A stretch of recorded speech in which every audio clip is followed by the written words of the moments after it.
Natasha Lillipore, how are you? I'm good. How are you? I'm good. I'm really good. Thanks so much for agreeing to jump on episode 7 of the Sequels podcast. Whereabouts in the world are you? I'm at home in Fullerton. I think I've been here for Forever. 48 days now. 48 days. Mhm. I, Wow. I'd have to check my calendar, but my husband and I started like quarantining ourselves on the 13th of March. So, That's a lot of days. And so look, I mean, that's an interesting place to start. What's your quarantine look like? Like, oh, what it's a is mess. your Yeah, well, I mean, don't need to go too specific or too graphic, but what, like week to week, day to day, like how often what are you doing? Are you literally like not leaving the house? Have you got a garden? Are you going to the grocery store? So we have an apartment. It's a floor level, kind of like a townhome type situation, but we don't have a balcony. We don't have a yard. So we're just in the house like 24/7 pretty much. We've only gone to the grocery store once. Otherwise, we've been having groceries delivered. Yeah. Um, I was going to say, otherwise, that one grocery trip must have been massive, it was, yeah. dropping like $1,000. Well, I think we spent like 200 or something. It wasn't that bad, but we got a lot of stuff because it's just the two of us. We don't need too much. Yeah. Um, What store do you go to out of interest? Are you a Whole Foods couple or you going down to Ralph's? we usually do Whole Foods, but we went to Tokyo Central, which is like a Japanese market. Oh, And nice. yeah, because it's pretty close to our house, and like a lot of the people that work there wear masks and gloves like year round, anyways. Yeah. Okay, we'll be safe They there. had a head start. Yeah, and everybody, they were like, they had the lines situated and 6 feet apart and all of that. So Yeah, it that's was fine, but that's like cool.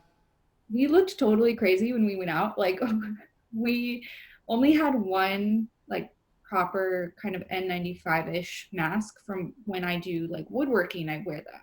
So we had like one extra, and then Hav wore like my paint respirator. He's like, well, it's better than nothing. And then he Well, made that's me. probably the best thing. Well, the thing with the respirators is that it protects you from inhaling anything else, but like if you were to have it, it doesn't protect other people because like if you're wearing it and you like blow out, you can still feel your breath. Right. So, but I mean, he doesn't have it. We've been inside for way more than 2 weeks. So, Yeah. we weren't like super worried about that. It's not ideal, but and It's a then bold statement walking around with one of those as well. get this. He made us wear goggles also. My husband is like, so we were supposed to be in Japan right now. We were supposed to spend the month of April in Japan. And so when this started hitting off in December, he was paying really close attention because he's like, well, we're going to Asia, like we need to really like watch this and keep an eye on it. And so as it started progressing in China, he's like, oh, it's gonna go down. And so we have like a bunch of stuff prepared for like an earthquake or natural disaster. Um, but we started like when we'd go to Costco, we just stock up on some extra things, and it ended up being good because we needed it. But yeah, so it's been interesting. It sounds like round yours is the place to be if shit hits the fan. I mean, I feel good that we're prepared. While we were like out shopping for stuff before it really hit here, I was like, we look fucking insane. Like, nobody needs this many canned vegetables. He bought like a bunch of sardines. I'm like, dude, we're never gonna eat these. Like, end of the world, we're not eating these. That's amazing. He bought loads of sardines. You don't even eat sardines normally. No, We no. need we need the fucking sardines. Um, yeah, that's brilliant. I mean, it's a similar story for me. And wasn't it crazy when a couple of weeks ago when obviously everyone was panicking? Like now, I can go to Ralph's or Whole Foods and there's not really a queue anymore. on a Saturday. But there was a couple of weeks ago. It took an hour to get in there, and Yeah. then a week before that, there was just nothing on the shelf. So it's like there's kind of little bit of normality has resumed. But baking stuff is what I'm for. That's the new toilet paper and the new pasta. There's no baking stuff. We already got stocked up. So Really? Have you yeah. two been baking? Because my girlfriend, who I live with, has been baking like crazy. She never baked before. I've gotten pretty lazy the past like week. Like I've kind of hit a plateau where I just have no motivation. Um, but we were making like pizza from scratch, which was really fun. And then we did bread and like a couple dessert kind of things. And, Well, you got to get these recipes. Why don't you get these recipes up on your social media? Or does that not interest you? Cooking pizza with Lillipore. I could. I should just start a YouTube. Just to give, I'm just trying to give you some motivation, get you going. I'm the same. It's like, luckily, with what we are doing at Secret Walls, we're trying so hard to kind of adapt and like keep thinking of like new content and generate new cool stuff that it almost feels like, even though we're not reacting to like, on the whole, we're not reacting to like live jobs that are coming to us, our output is like probably more than it was before all this started. So my point being, like, that's kind of cool because there's so much for me to do. I don't have too much time to just sit there and think, oh shit, you know? So for someone like you, how, like, you just said like your motivation levels have gone down a bit. Is that like artistically speaking? Everything. I mean, this is the first time I've put makeup on in like a minute. Yeah, well, look, I'm sat here like literally covered in cat hair. I feel like the pounds are piling on my face because all I do is sit home and just eat whatever there is, and I need to shave. It's Yeah, crazy. it's, I mean, I think my motivation has the first 2 weeks, I was like, okay, this isn't that different for me. Like, I stay home and pretty much work all the time, anyways. Like, I'm just not going out to eat, basically, or going to like the tattoo shop where my husband works. Um, so I was like, okay, like, just keep a regular schedule, keep working, keep myself busy. And I think for me, it's like my anxiety was so high. I was like crying every day. And for me, like when it gets to that point, I'm like, I just bury myself in work. And that kind of like puts this wall of like, oh, I have something to focus on. Like, don't think about other stuff. Um, and I was really productive for the first like 2, 3 weeks, probably. And I also was like, fuck, I need to make money. Um, so that I was good for a minute, but then Animal Crossing came out, and that's all I'm doing now. Yeah, I've seen that. What are you doing in Animal Crossing? I mean, Animal Crossing sounds like the place to be.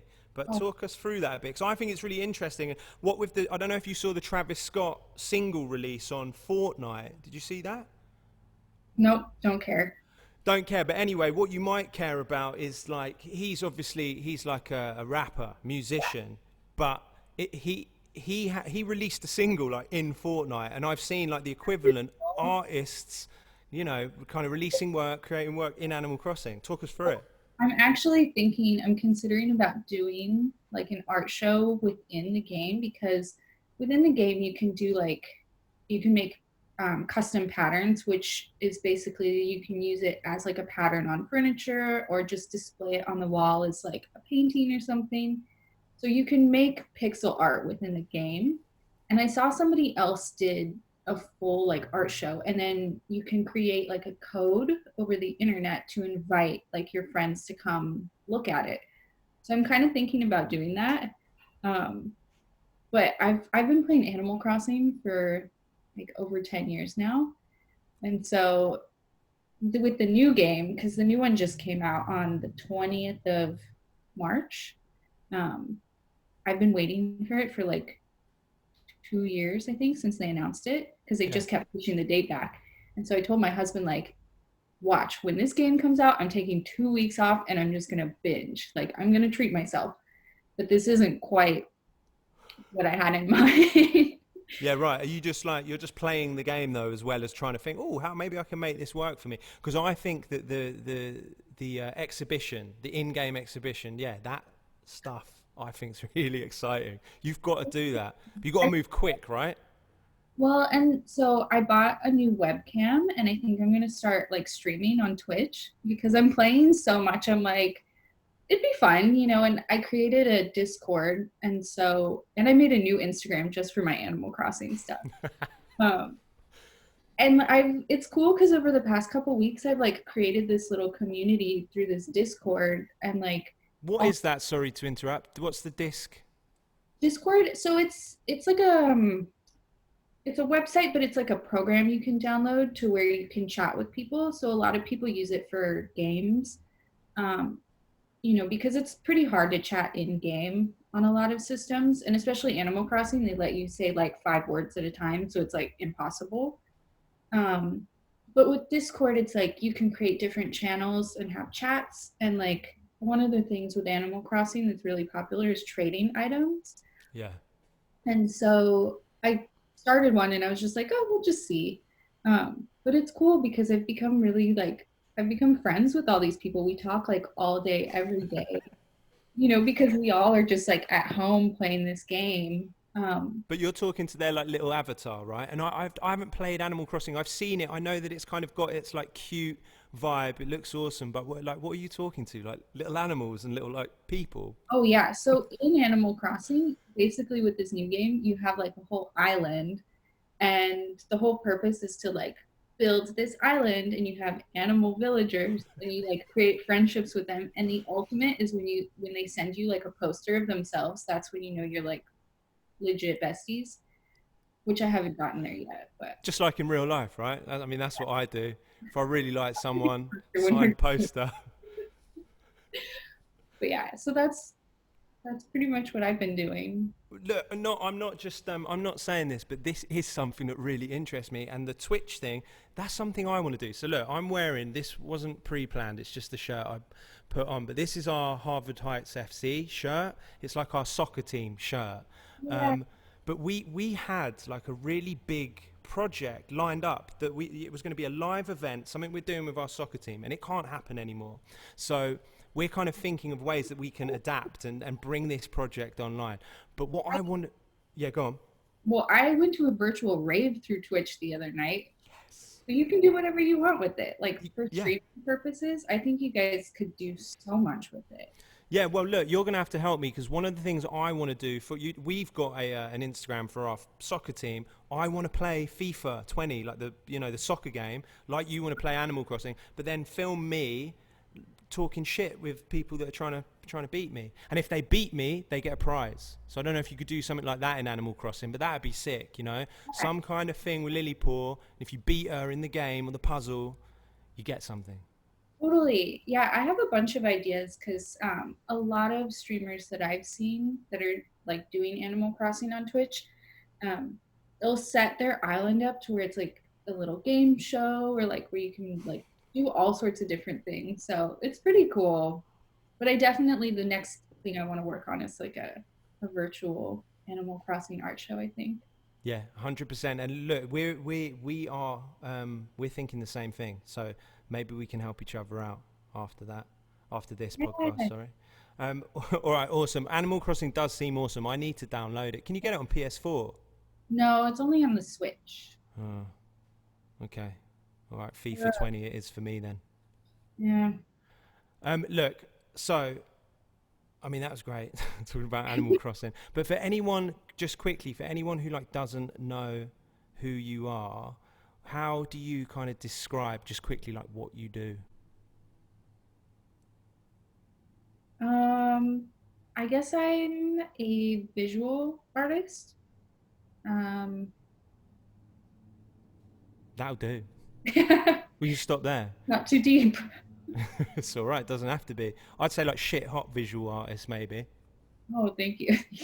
is a little bit better. But look, so we were talking about quarantine and I've noticed like mental health when I've kind of read a few like interviews with you or listened to a few interviews. It's something that pops up like every so often, and the reason that like caught my attention is because obviously I'm hosting this podcast, but when I am the few occasions in my life where I've done interviews, it's something that always pops up for me because it's very important for me too. But like I just wanted to kind of talk a little bit about mental health, your routines, rituals, anything that you do that kind of helps you kind of stay balanced as a creative person, and how maybe you've needed to like adapt since everything's gone absolutely crazy. Yeah. So for me, I think my biggest thing is since I work from home, like my studio is just a second bedroom in my house. So I can literally like not leave my house for days, in this case, months, and I'm kind of fine. And normally it's like I'll do that for maybe 3, 4 days at a time where I won't leave, and it's okay. Um, but what I really try to do is get up and get out of the house first thing and like go do something, whether I just go to the grocery store or go to Target or like, I'll go hang out at the tattoo shop for a little while, just kind of get out and be social for a little bit. And that usually kind of like sets my head straight for the day. And then I can go home and get my work done. Because I notice if I don't leave the house for a few days in a row, I start to get kind of weird. I think it's normal for most people because like the next time I go to the grocery store, I'm making eye contact with people and I'm like, oh, this is weird. But so now that I'm at home all the time, I don't have a choice. Because we've only gone on like a couple walks just around the block. Like we really strive to just stay home, you know. Um, And is it like a busy area where you are? I'm not familiar with like your immediate neighborhood, but is it like it's not super busy, but like we went on a walk the other evening because we hadn't left in like 10 days. So we were like, we should probably just go for a walk. There were so many people out, and people are not giving a shit about like keeping their distance. Nobody has masks on. And we both were like, we had this moment where we got to this like crosswalk and we were like, I think we should go home. Like, this is too much. um, so, and the other thing too is like, I mean, I haven't been diagnosed with agoraphobia, but like, I definitely feel like on a normal basis, I'm like, it's there just a little bit. I have a lot of anxiety about like leaving the house and having something bad happen. really? So when this all started, I was like crying every day because I'm just like, what the fuck am I gonna do now? If I do leave the house, something bad really is gonna happen. Um, and I'm really grateful I have my husband to kind of like be the voice of reason and reassure me that everything's fine. Yeah, and I mean he must be pretty good at that, right? Because if he's kind of like having a little flip out as well, that'd be a disaster. Oh yeah, I mean he's just always very like level-headed and like he's always got it together. Where I'm the one that's like, like what are we doing? Yeah. So I'm grateful for that. But and I feel safe now. And after like I mean he works at the tattoo shop obviously full time, and I work there once in a while when like the other shop help needs shifts covered and stuff. So we're both really up to date on like the bloodborne pathogens and how to keep everything sterile and clean. So even when we did go to the grocery store, it was like, if we're wearing gloves, it's like you got one dirty hand, one clean hand, like just all of that stuff. And then I see other people that have their dirty gloves on and they're touching their face, and I'm like, oh my god. Yeah, keep away from them. hmm But Yeah, so how is like what's your husband's name? Sorry, Javier. Javier, and he's a tattoo artist, right? And obviously, like your artwork style is closely linked to tattooing, or it's got that kind of vibe. But do you tattoo? I don't yet.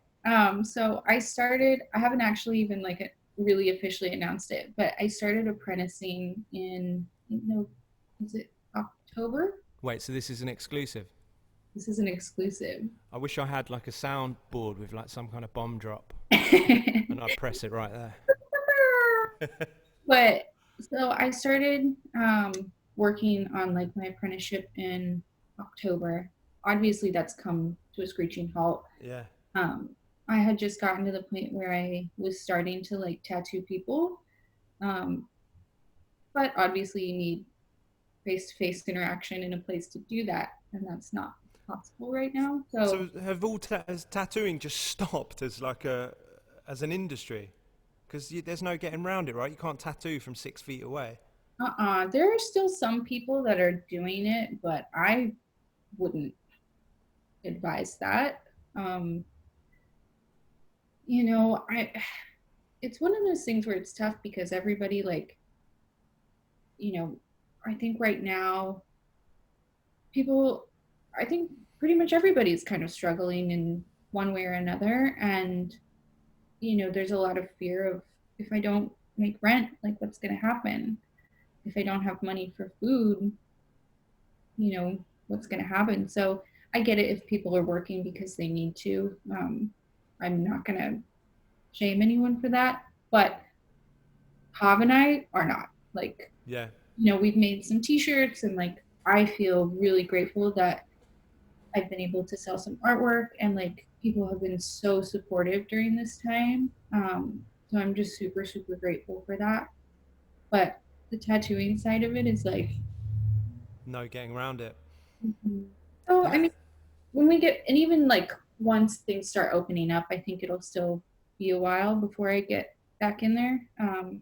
It's just not really priority right now, unfortunately, but it'll happen one day. yeah. Yeah, okay. So what kind of thing? I mean, you mentioned t-shirts there. Like what kind of stuff have you been doing to stay busy? And also I'd like to find out, because you talked a bit about like your anxieties, about like going out. Do those anxieties filter into like other aspects of your life? Like how are you at home? Are you kind of freaking out about like work and how that's going and if it will stop? Or is it more just about the outside world and you're kind of cool in your cocoon? I was like really freaked out at first.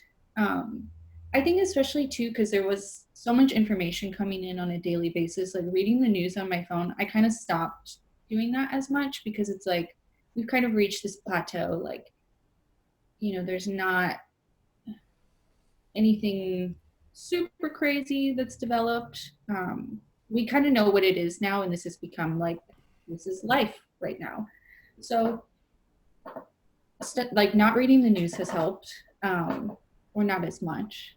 But my anxiety kind of went away after the first like 10 days, probably.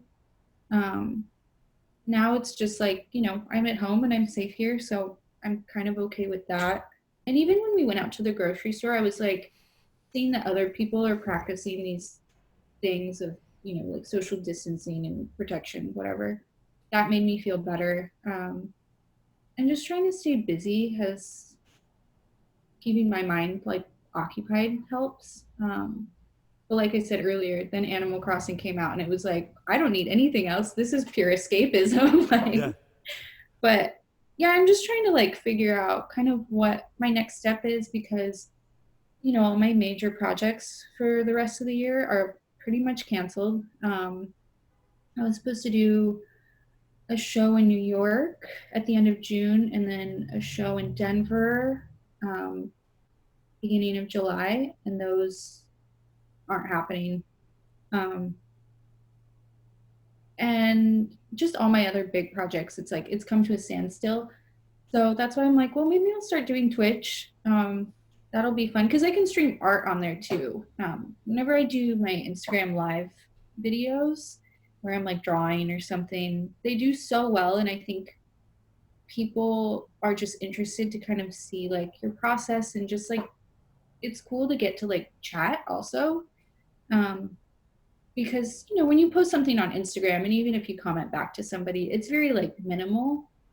So I really enjoy being able to like actually have conversations with the people that follow me and kind of get to know them. Mm. So I think that'll be like a good way to do that. I think it will be really good, and especially for an artist like you, where your kind of style and vibe, you can see it in your artwork, but it's really authentic to like who you are as a person. So I think that when people, do you know what I mean? It's like there's a whole kind of like there's a whole like package for people to be invested in if they're kind of, you have your look, and your look definitely, like I'm right in saying, like relates to the kind of the your art style and everything like that. And even down to like what you're wearing and stuff. So I imagine that that's going to be really interesting for people to get to know you. I And hope. I you've got a think. good personality as well. Thank you. I mean, sometimes I question that, but I think it'll be fun. Even just with like starting this Discord and like getting to know the people that have been participating in that and like kind of starting this little community. Um, it's been really cool and it's been kind of like keeping me sane. And being that like, we can't interact face to face right now, it's nice to still have that communication and feel like we're still able to like be together in some scope. And like just in terms of like humans just being together. So I think that's kind of my next project. No, I think that's great because as well. I mean, do you know what? It's good that you're embracing it, or you're in a position to embrace it. Because just even talking to you there, like there are so many people, and I get it. Like if this is your vibe, where they just don't really like fuck with games and like virtual stuff and online. They're just like, it's not for them. So if they are in a similar position to like us creative people, and whether they paint murals or they're tattoo artists, and if what they usually do gets so limited, we're running out of choices. It's the same with us. And sometimes I am like, oh god, like do we really have to go to this platform? I Yeah, don't rate this platform. work to like get something like that started. It's a lot of work.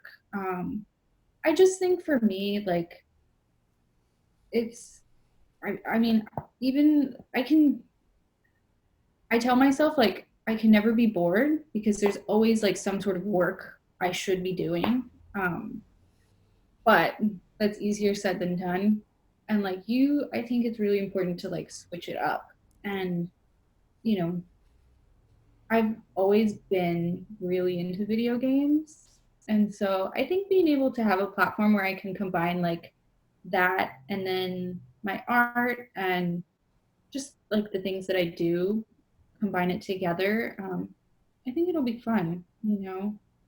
We'll see. It'll be a challenge, but It will be fun. It will be fun. It will be a challenge. But again, I think, what other ways out are there? Unless things like really quickly return to sort of, some kind of normality, which is just not going to happen. It's going to be so gradual. I mean, and I think like talking to my husband, we're like, I don't think things are really going to get back to normal for probably about a year, Yeah. really until there's like a vaccine or something. Um, so I just think it's like you just have to adapt and also right now it's like I'm trying to do something that's like fun for me.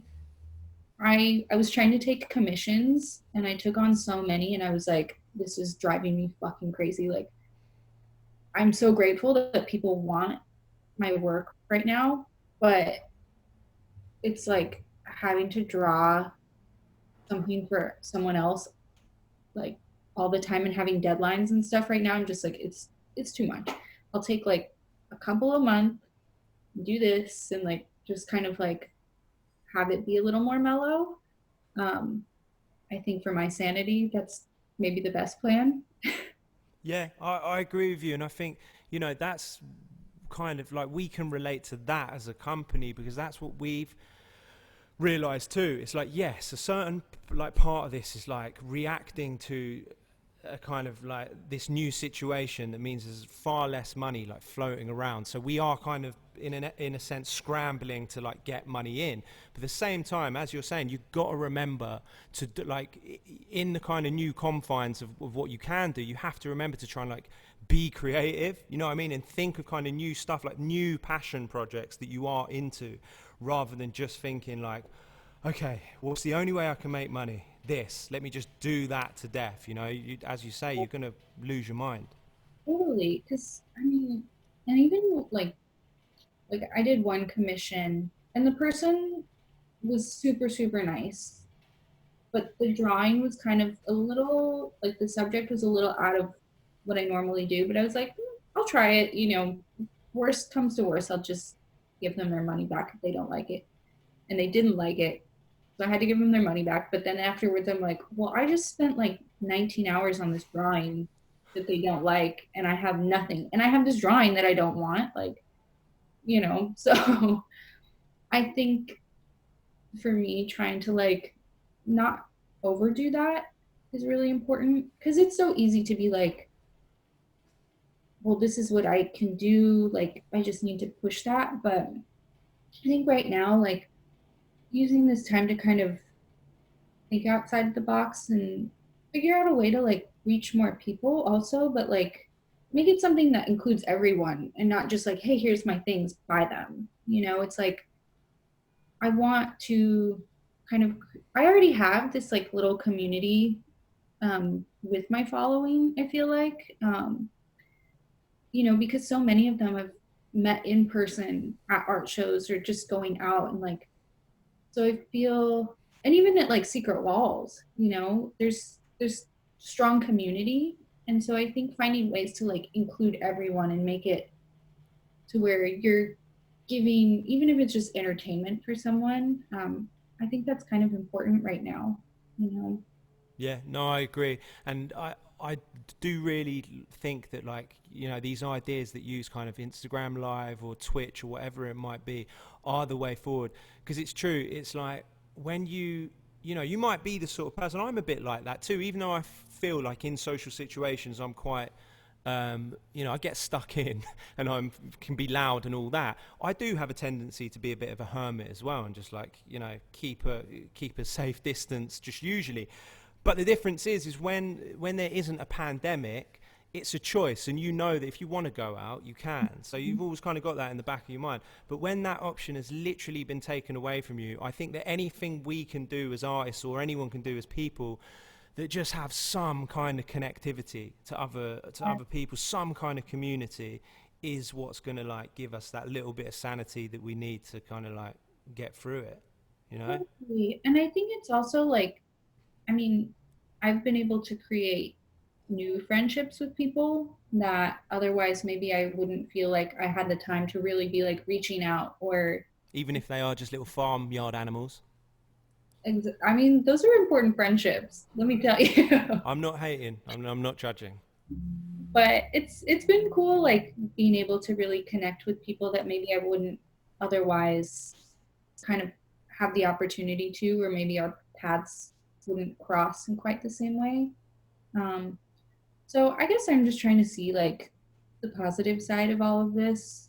It's very easy to get caught up in the craziness and, you know, just the daily bullshit with it all. Yeah. But I think it's Yeah. important to just try to look past that if you can, you know. I think you're right, and like it's such a tough one, isn't it? Because you know, on one hand, people have rent and bills, and you've got to live. So the thought that money might stop coming in is really scary, and something that I think a lot of people struggle to kind of put out of their mind. But at the same time, if that consumes you too much, and as we were just talking about, if all you do is react to that idea, which essentially is I've got to make money, It kind even of, I that. feel like for me, it totally, when I do that, when I get in that like desperate mode, because I totally do, um, my productivity just plummets because this anxiety and this stress is like so overwhelming, you know? Yeah, that's it. And you start accepting commissions for stuff you never usually draw and spend 19 hours and it goes wrong. and then they don't even want it. And they don't even want it. But it's true, and that's a great like analogy for it, because I think again, sometimes scrambling around, sometimes desperation does the trick. Like, I'm not denying it, but quite often it doesn't, and you end up making the wrong moves anyway. So I think that like what's awesome about what you're saying, and I completely agree with it, you know, it's like I want to do the same thing. I just want to start playing FIFA, playing a video game, because I'll just enjoy it a little bit, and maybe it'll lead somewhere.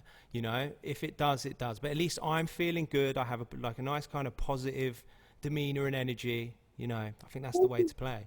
And I think, it's one of those things where you find the things that you enjoy doing, and especially with the internet these days, like there's a community for that, and there's a platform most likely to nurture you and to where you can grow and like make something out of it. So take advantage of it, like why not? I mean, I've seen like when I was doing research into like, okay, how do I start like streaming? What like, what's the program I need? Like what are the essentials? You can get as crazy with the technology and you can spend a shitload of money on it. Or you can just like, there are people that just put their iPhones, connect them to the Streamlabs OBS program and use that as your webcam. Like you don't even need to go spend like a bunch of money. So I think that there are so many things out there and so many resources for people to tap into that right now it's like just do a little research and like find the things that you like and figure out a way to like do something with it, you Yeah. know? Yeah, I completely agree with that. And we had Reaps on the last episode. Reaps is like a beatboxer that's a good friend of Secret Wars. But the reason he's relevant is because he's such a big like advocate for technology and like the latest, newest, greatest thing, and using it to your kind of creative advantage. And just listening to you there, it kind of like I was just reminded of what he said, and how I think it's really important, like in a time like this, to kind of to do exactly that, like use it really, really wisely, because now we can't really go out as much. I think that we're in a kind of position where even like the inspiration that we get, we kind of have to get it through the internet, you know. So I was just thinking it's probably a good like what I'm going to do is be really kind of careful with how I'm spending my time staring into a screen, because if I just do what I usually would do when there is no pandemic and just pointlessly scroll through Instagram and pointlessly scroll through Twitter and just stare at a bunch of stupid shit, that will leave less room for like the good stuff, you know, that we're talking about. So Really. Yeah, it's pretty interesting too. Like I think there are so many different ways to kind of display your art virtually now. Um, like I made an Instagram filter through this program called Spark AR. I made this like a couple months ago, but now I'm like, this is the time I need to be like really working on these. I finally have the time, making like gifts for Instagram or, iOS keyboards. And like, there's so many different ways you can like get your art into the hands of people. Um, it just takes putting in a little work and some research. But a lot of these programs are free, which is great. So anybody can do it. You just have to do it. yeah, we need some gifts and some filters. Lillipore, can we hit you up for some after? Yes, I We're would love about to to. make. Awesome. We're going to release a really cool one today. Oh, I can say it's Bloonski. Do you know Bloonski, the artist who? Yeah, right. So I love Bloonski's art, but he has just made us black and white versions of two of his like most popular balloon sculptures. So we're going to release them today, so they can be Oh, on people's I heads. think I saw Carrie actually like post the preview of it or something Oh, last he night. always does that. It's meant to be. It's meant to be exclusive, but he just leaks it because he gets bored sitting there at, you know, God knows what time in front of his TV. It was late. I feel like it was late. Yeah, that's what he does. He'll be listening to this when it comes out, being like, "Oh God." Um, but look, I wanted to talk about your work a little bit quickly, because I really, I am. Every time I see you, I'm like, "I love your work. I love your work." I'm a proper little fanboy. But I was reading that you're self-taught, right? What like So you didn't go to school or anything, but like, how did you get into art? Like, what were your influences? How did it happen? So I've like always done art. Even when I was a kid, I always knew I wanted to be an artist, but like I grew up really poor. Um, Most of my life. My dad wasn't in the picture, so being raised by a single mom, she worked. I mean, there was at one point she had 6 jobs. So she like worked her ass off to try to take care of my sister and I. And there just wasn't ever. I mean, there were times where she would like put off paying bills to buy me art supplies. Um, Go, so mum. looking back on that, yeah, she's the best. Like I'm so grateful for that. But they're just I didn't really see art being kind of a realistic career or something that I could really pursue growing up in terms of like money. So I went back and forth with like, what do I want to do? So high school was really rough for me. I went to six or seven different schools. I don't even remember. I ended up just dropping out and getting my GED because I just could not handle it. Why Um, did you go to 6 or 7? Were you moving around or getting chucked out? we moved a little bit. So I only spent like 2 days at Boulder High because I got in a fight with a cheerleader in math class my first day. um, she was like talking shit, and I was just like, do something. But That that sounds was like like that. classic Lillipore right there. I mean, You versus a cheerleader. You couldn't write that. well, and it's funny because I'm like I don't want to fight people. I'm not that type of person, but I also felt very much like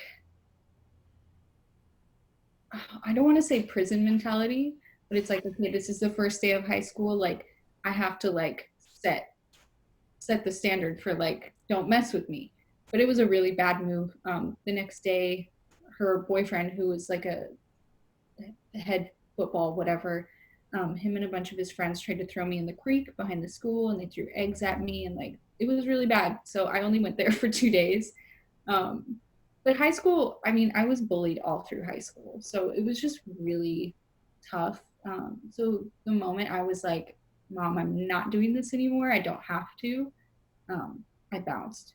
So with just having a GED, I was like, well, art school is like, I can kiss that goodbye. That's not going to happen. Um, and there was just never money for it, really. So I met my husband when I was 18. I was still in school at this point. Um, and then I think I was like just on the tail end of dropping out. Um, about a year later, we moved to LA, and I just got like a regular job. And I was like, well, this is, where I want to be. He was starting his like tattoo journey, and I was kind of trying to figure out what I was going to do. But all through this time, I've always been like drawing and making art. And eventually, I started an Etsy shop, and I was just like selling kind of some of the like art and the stuff that I was making. And really quickly, it like grew, and I was able to quit my job and just kind of focus on that. And so that was maybe 6 or 7 years ago. And so as I was doing that, it was like I was starting to kind of figure out my style and kind of like, oh, this is something I can do. Like, and I was starting to explore like going to art school because, um, once you're an adult and you have a little more control over like your own finances and things like that, it's like, well, maybe this is something I need to do. Like, if I'm going to take this seriously. But at that point, I was already kind of doing it. And so I've just kind of figured everything out on my own. Um, and also, like, through having friends, like other art friends, you learn so much from them. And maybe not even just like technique, but like resources on just how to navigate through the art world. Um, so yeah, here I am, still kind of doing it. Well, still killing it. What was your style like when you started that Etsy shop? Because obviously to me you got such a like, you can recognize your work like a mile off. Was it? It was terrible. I don't know how anybody liked it. Um, I won't even show examples. It was so bad. Um, but it was something to where I always was like unsatisfied with what I was making. Um, and seeing all of these other artists, like I always wanted to get into doing street art, even when I was like young. Like I Yeah. had a friend, it was like my mom's friend who um, was a street artist. And I was like 12 and I was like, this is the coolest thing ever. And it's cool. His name's Scott LaFavor. He's in Denver, Colorado, and he's like still one of my really good friends. And so it's been really cool, like getting to kind of get into that world. And obviously working with you guys has like really pointed me in the direction of that. Um, so it's cool, like being a little older and being able to accomplish things that I wanted to do but never really thought were possible. And just realizing too, like it doesn't really matter where you come from or what resources you have or don't have.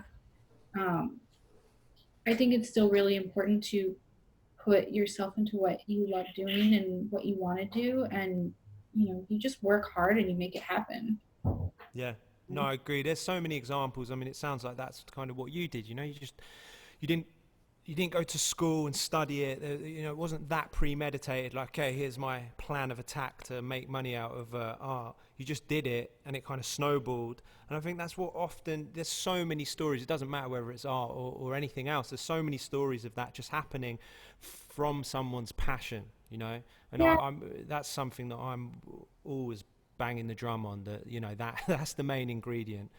well, Um, you're doing it for money, like because I get a lot of messages from like kind of people that are trying to get into the field and like something either they love doing or they think that they're going to make money doing it. And I'm like, if you think that you're going to make money doing this, it's probably the wrong career for you. If you survive off of like self-loathing and frustration, you got this. Because it's like, I mean, I think with a lot of careers it's like that, but even right now, like you know anyone that's a freelancer, like there's no protection for us. Like there's no unemployment. There's no kind of backup plan. And so I think in order to do it and be successful, you just have to really love it. And it definitely comes with its hardships. Um, and financially it's very inconsistent, but you figure out ways to make it work for you. And you just have to work really hard, but if you love it, it's worth it. Yeah, no, I agree. And I mean, yeah, that's the thing, isn't it? You're obviously just you're so responsible for making your money, your own output. 'Cause if you've got a job, maybe not right now, but if you've got a job, you can coast along a little bit. You might have points in time where you're not really feeling it that much, but you're still getting paid. You know. Totally. But if that happens when you're freelance, if you're not really feeling it, work dries up. Yeah, and it's really all up to you. It's like a constant hustle. Um, so I think for people looking to explore that as a career, you have to really decide if that's something that you want. Um, and even right now, it's like all of my art shows for the rest of the year have been canceled. So that's done. So it's like you have to figure out ways to just constantly keep evolving and working with what the cards you're kind of given to still get yourself out there and still provide something for other people and you know make ends meet and everything. So I mean I wouldn't do anything else you Yeah. know Well, look, all of the art shows might be cancelled, but not the Animal Crossing. It's super exclusive. It's gonna. I think it'll be cool. I It mean, will be cool. You should just have a private view. Can you do that in Animal Crossing? We have like a little private view. Only a few people can come in. And can I be invited?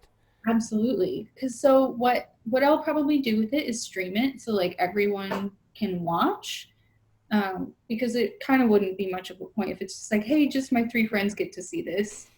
Um, but what I can do in game is like send a code, and if you connect to the internet through the game with that code, you can like come to my island and like explore and whatever.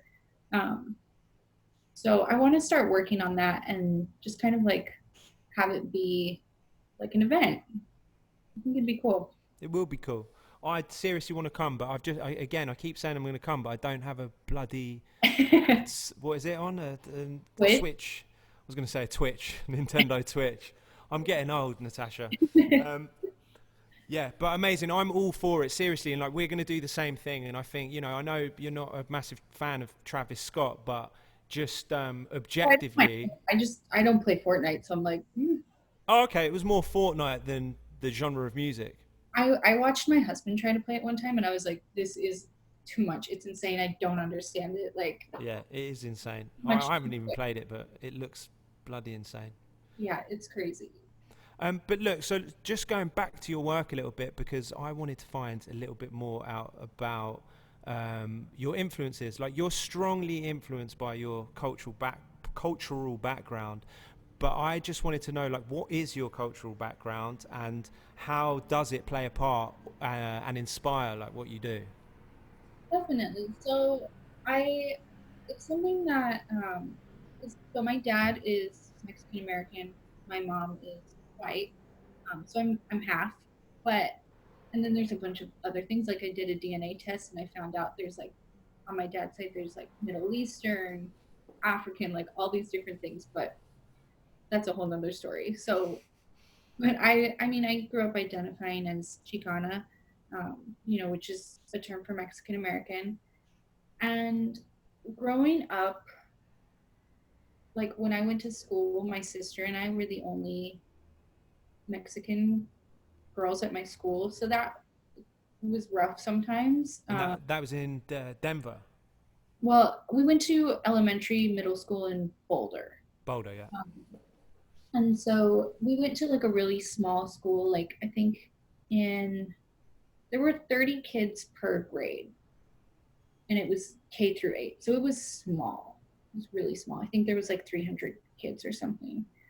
Um, but so like getting picked on for that was hard. And I think growing up, I always felt like, when I'm around my family and I'm, you know, around like the positive side of it, it's something I feel so proud about. But when I'm at school or like being picked on by people, it was something that like I had this sense of like shame. So being an adult, I've been able to really like put that aside and be able to kind of embrace it more and like be proud about it. And especially like living in California, there's so much. I mean, the culture is so rich out here, and people are super proud. And so it's really inspiring and like kind of it's empowering. And so I think in Chicano culture, there just in terms of the artwork, there's so many like iconic images that have been like redone and reused over and over again, that you see it and you know what it is, even if it's like a totally different version. Um, so that's something that I really like to incorporate in my work, just because it's imagery that I grew up with, and I always grew up thinking like, oh, this is so cool, or like, I love this, like smile now, cry later, like these different things to where it's like it's an image, but it's also like it has so much meaning and like history behind it. Um, so trying to kind of like incorporate that, but make it my own has always been something that's been really fun for me. Um, like even right now, I've been drawing like all these little kind of like homey-esque characters. Like, do you remember the little? I don't know if you would remember them. I guess. Why is that? Well, because you're not from. you weren't living in LA in like Oh, right, that's fine. I thought it was going to be because I'm too old. No, yeah, that's fine. the but like so in the States in the 90s and 2000s, we had these little dolls that you would get in vending machines called homies, and they were like neighborhood characters. Um, and so I've been doing like a lot of work that's inspired by those, but mixing it with like the Animal Crossing characters or like these cuter kind of images. And just kind of like taking all of my interests and combining it into imagery is something that I really enjoy because like I think like most people who are creatives, you get inspiration from so many different places. And like that's my least favorite question is when people are like, what inspires you? Because I'm like, oh, you really want me to pull up a list because it's like this long, you know? So just trying to take the things that do inspire me and combine them and make something new out of it, I guess is kind of become my style. Yeah. And what about the? Because when you often draw like a lot of your characters, female characters, all kind of look female to me, um, but they look like they are alien. Is that just because that looks fucking cool, which it does, or is there I more meaning behind that? Well, so I think for me, the way I draw female characters, the only male characters I really draw are like little animals and stuff. Just because I suck at drawing male faces. Um, but I've always been drawn to making images of women. I was raised primarily by women, and it's just something that's always kind of like inspired me is like other visuals of females. And I like them to have this kind of like unearthly quality on purpose because I think I want people to be able to look at them and relate to them, but I also want it to be something that is kind of like otherworldly.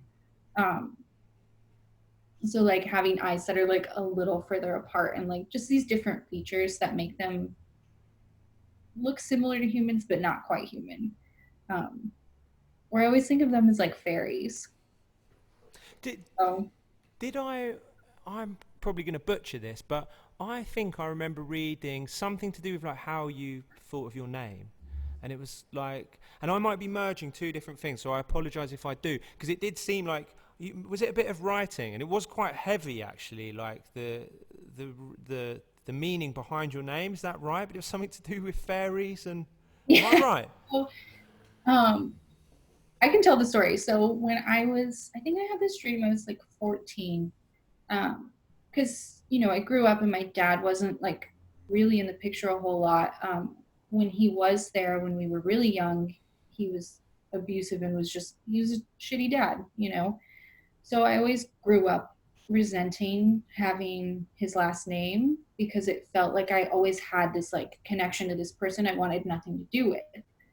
Um, and I think too, it's like your last name to some degree, at least for me, it's like it felt like he still had some sort of ownership over who I was. And I just resented that. But so when I was 14, I had this dream where this purple fairy um, gave me this little like ball of light and said like, here, this is like who you're supposed to be. Do with it what you want. And she gave me the name Lillipore. And so when I started doing, and I just always like thought it was kind of like, I just liked the name.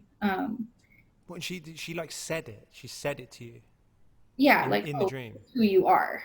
Wow. And so, but I never really like thought it was, I mean, I was just like a kid and I'm like, oh, it's a cool dream. Like I wrote it down and I like would draw fairies and stuff, whatever. But then when I started using social media, I didn't want to put like on my Facebook, I didn't want to put my real last name because I hated it. And I also like didn't really want people to like be able to find me as a kid like this is who I am, like it's like weird.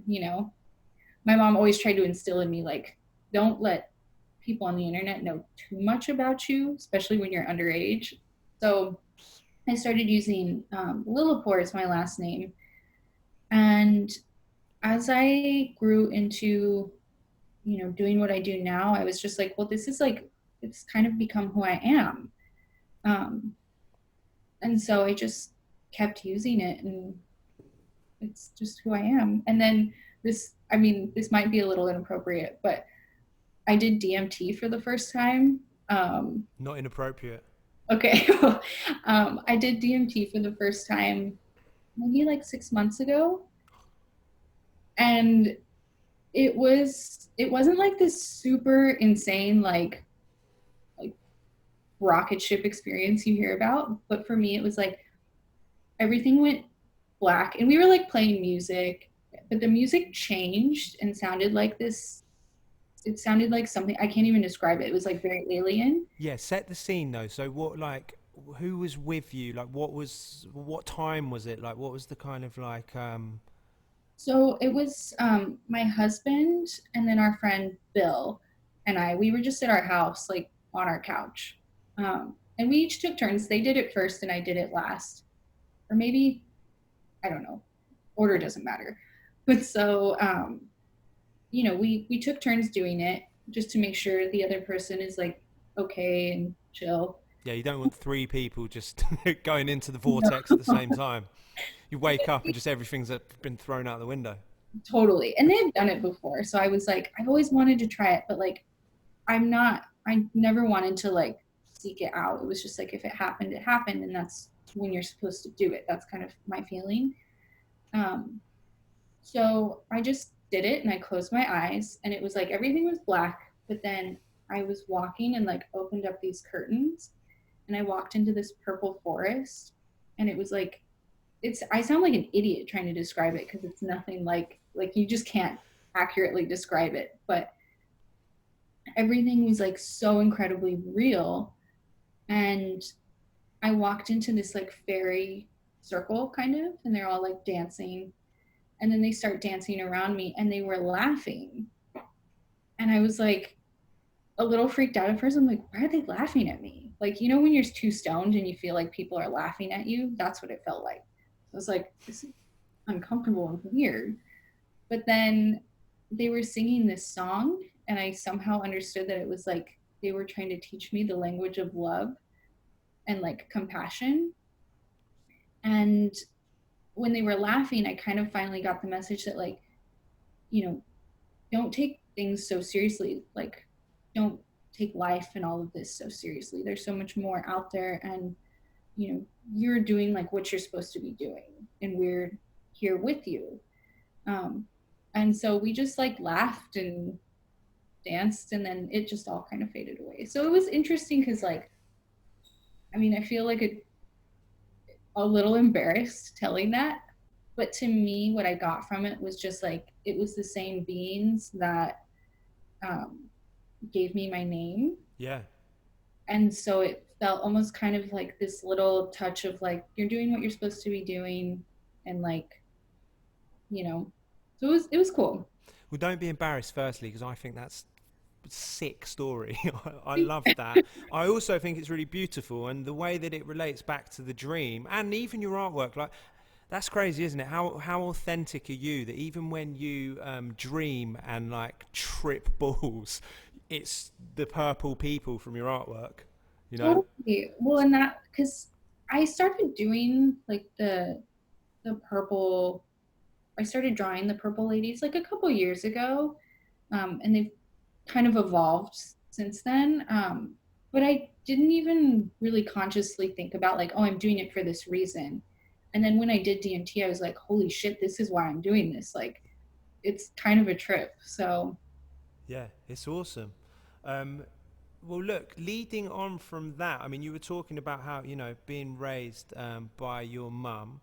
Um, and I am just interested in like your experience and perspective as a successful female artist, because clearly, a lot of your character, or pretty much all of your characters, are kind of women, and I definitely get this kind of empowered sense from your artwork. But yeah, I just wanted to talk a little bit about that. We had Nina on; she was our first guest, and we touched a little bit on kind of like just inequality in general, but inequality in art. And I just wanted to get your kind of perspective on it. Yeah, I mean, our world is interesting. I feel really lucky because I don't really feel like I've had many experiences where I've been pushed out or been made to feel less than like a male artist. Um, but I think also my work really kind of like, I would like to think it demands more than that, um, or lets people know right off the bat, like if this is what it is, like don't include me. So I feel really lucky. Like I really haven't had to experience that much. Once in a while, someone will make a comment, but I don't really give a shit anyways. You can't let that stuff bother you.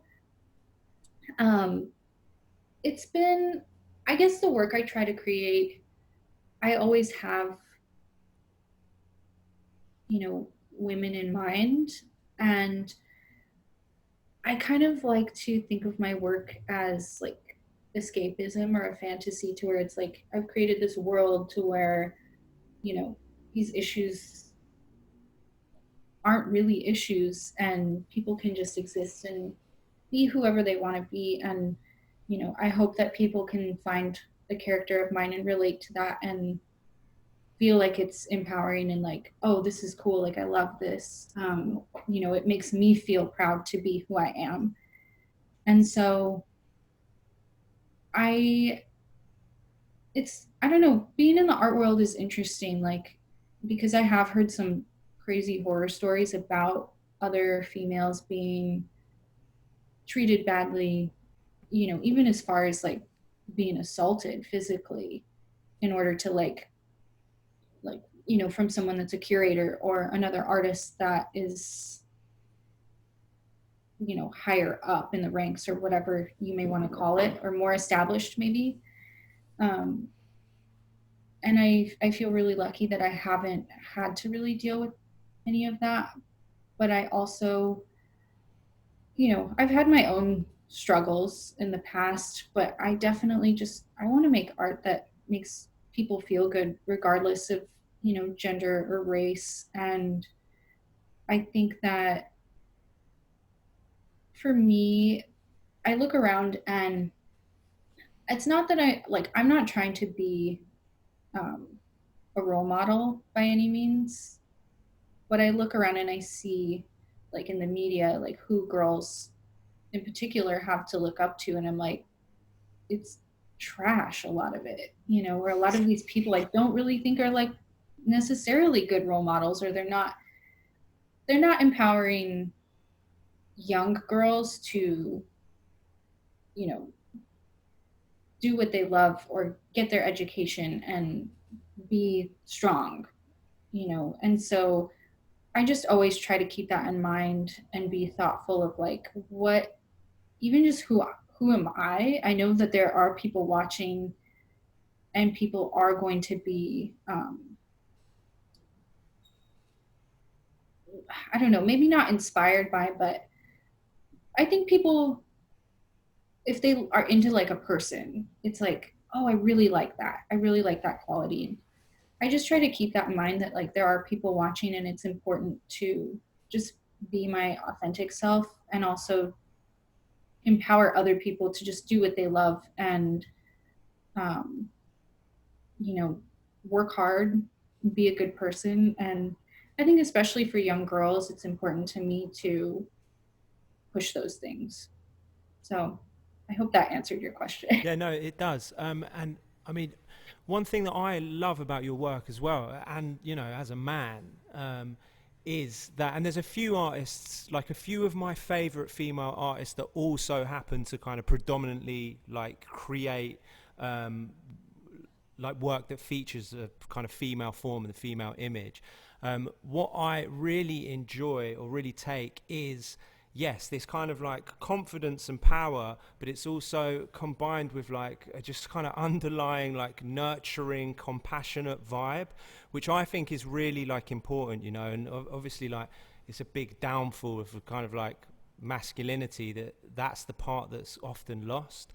So that's what I really enjoy, like Kristen Lu Wong or Robin Eisenberg and your art. You're looking at these images that are undoubtedly like really powerful, and just not even powerful in a kind of like you know, powerful equal to kind of like a violent male image. Like a lot of Kristen Lou Wong stuff is like really out there, but yeah, amazing. But same with yours. It's like you're getting this confidence, but I love the way that there's still, I just still, you know, get this kind of like compassion, nurturing. Like it's a good kind of power. Do you know what I mean? It's like a, I think that's the thing with power is, it's there's like a heavy responsibility that comes with it. And I mean, not to get into politics, but you see what people in power do and the influence they have over people. And I just think it's really important to kind of spread this message of compassion and like, maybe not even through like I think sometimes my work doesn't obviously have these messages of like, oh, this is what's going on or this is what's going on. But I feel like if you can like look at my work and then talk to me, it hopefully translates. yeah. Um, so No, yeah, it does. And what you're saying as well, and again, we won't, you know, we don't need to go too political, but it is so true. It's like, even now, you know, the power, like it seems like some of, or the majority of the most powerful positions are dominated by a kind of shitty power, you know, that just is really self-serving, lacks compassion. of it. I mean, even right now, like just looking at what's going on, and like I know there are so many people that are struggling, um, and it's really awful to just see that and see people suffering. And at the same time, it's like you look at the people in power and they're still golfing and they're still talking about things that don't really matter, instead of trying to like bring people together. And our country's like so divided. And I think just through my work, like I want to create this feeling of like community and that everyone is like welcome. And you know it's important to work together and support each other and just be good to each other. Yeah, I'm with you. And do you know what? I'd much rather see the purple fairies be in power than the lot we've got at the minute. It'd be pretty sick. They'd be really sick. They'd do a much better job. They'd be bloody Purple. brilliant. But it's true. There's no reason why. You know, there's no reason why you can't be compassionate, nurturing, apathetic. You know, all these things and powerful.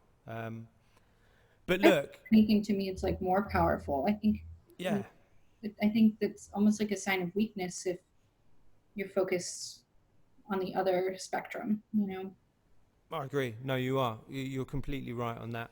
Um, but look, before we wrap this up, is there any like burning desire or something you just got to get off your chest? If not, then we definitely need your Twitch username and your your Animal Crossing username. I was going to ask you for your IG, but it's not really important in 2020. It's old stuff. Nobody cares about that anymore. Um, I don't think so. I mean, I'm just like always super grateful to work with you guys. And every chance I get, I'm always like Secret Walls because you guys have done so much for me. And through doing Secret Walls, I feel like it really was like this catalyst for what I'm doing now. And I've just always felt very like nurtured and empowered, and like I have this support team behind me, and I just appreciate you guys. Oh, well, that's great. And look, you know, that's reciprocated. We love your work. We think you're dope. So, you know, I can't wait to let's try and get some stuff popping off, you know, now while we're in You should do lockdown. your walls in Animal Crossing. I'm serious. I'm in. Like, I'm totally in. I think that these are the worlds I want to live in now. FIFA 20, Animal Crossing, maybe even a bit of GTA 5. Yeah, do it all. Awesome. All right. Well, look, thanks so much for jumping on the podcast. Yeah, And well, thanks for having me. yeah, I'll give you a shout afterwards and we'll sort out those GIFs and filters. Yes, let's make it happen. Cool. All right. Well, All thank right. you.